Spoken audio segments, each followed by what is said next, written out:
It's time for you to pick up a lightsaber because you're in for the battle of a lifetime to save the galaxy. That's not a lightsaber, you idiot.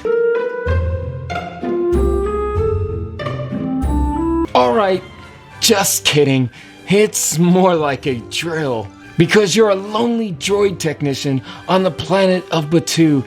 But trust me, it's gonna be the experience of a lifetime. Let's get into it.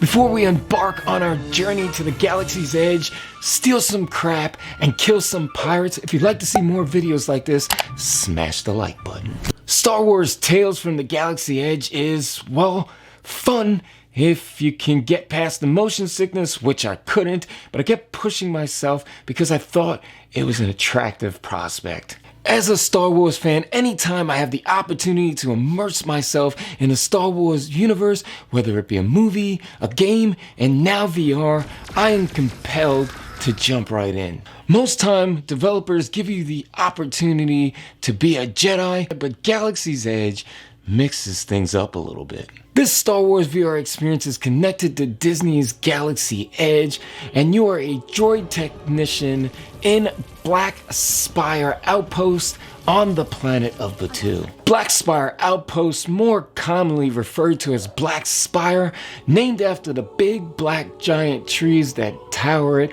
and it is an outpost located on the planet of Batuu, near the edge of the Outer Rim. The outpost is the last stop before the wild space and the unknown regions. If you'd like to learn more about Black Spire Outpost or any of the other regions inside of Star Wars Tales from the Galaxy Edge, don't forget to check the link down below to reviewsbythisguy.com where I'll do a more in-depth review of this game. In the beginning of the game, the vessel that you work on is attacked by darn pirates.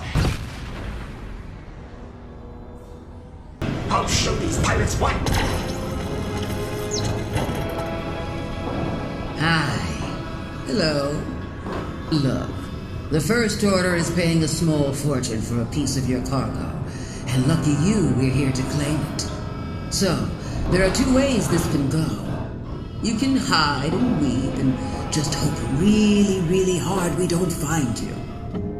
But eventually, it's always, oh, there you are.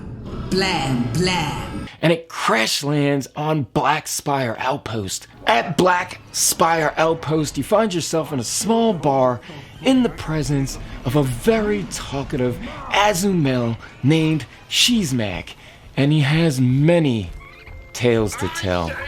Many. Wow, that really took a depressing turn at the end.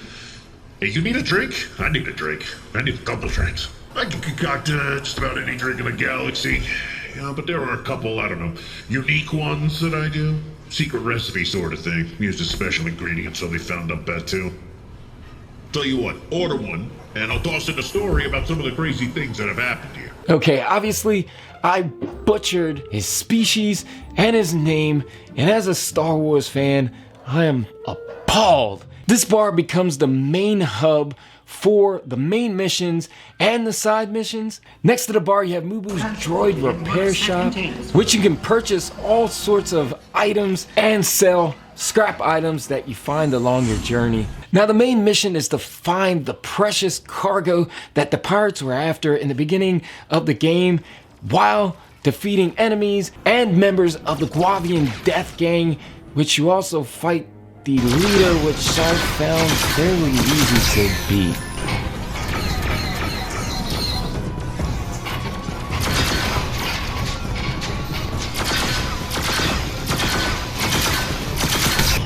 You think I became a leader of the Guavian Death Gang by letting people steal from me?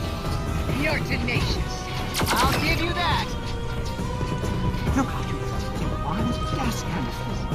If we didn't reach them close to that container, we might be able to drop them on her.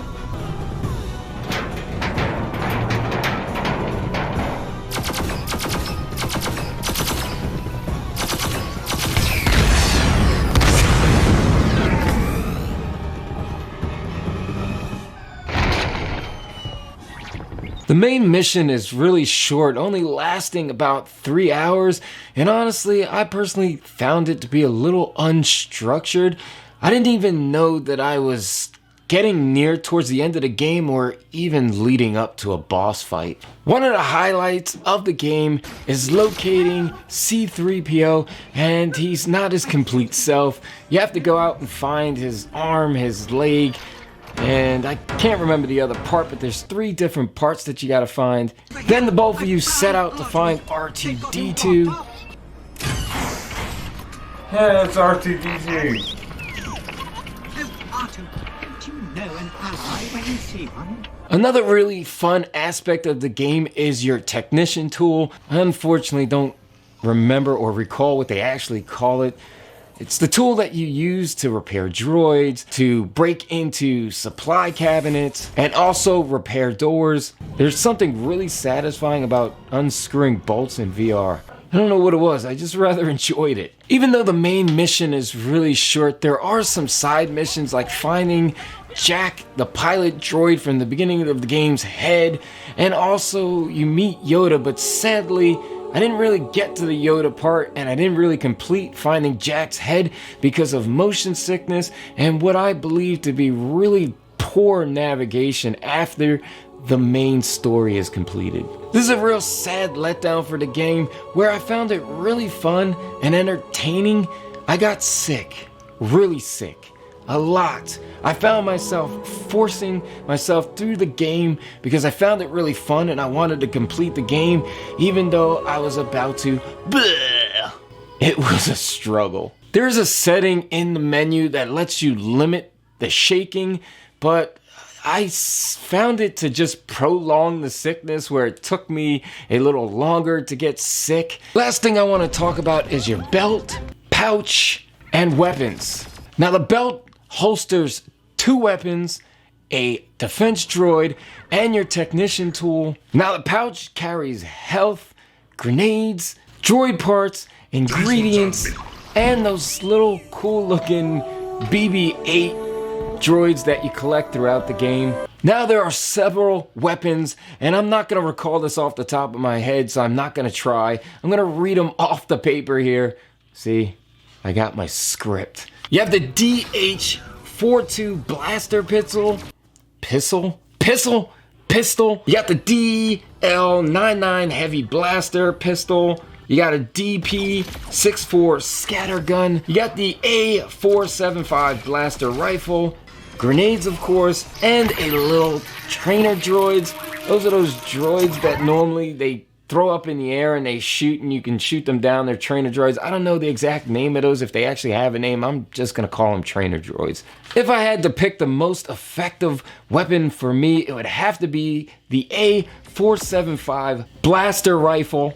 Because if I didn't have 2 of them in my hand and I happened to have the shotgun, I would just die a lot. Obviously, the shotgun is for close range, and a lot of the times in the game, you're gonna be finding yourself in long-range combat. Well, we've come to the end of the video, and Star Wars Tales from the Galaxy's Edge is a fun, entertaining game.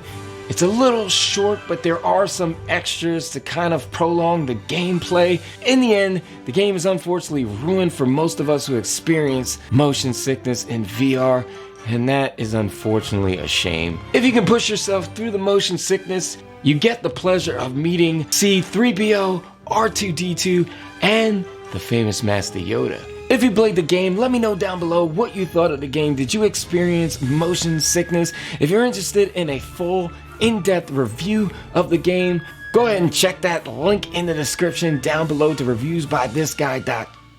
If you'd like to see more videos like this, don't forget to smash the like button and meet us back here next Sunday, 4 p.m. Eastern Standard Time for another video.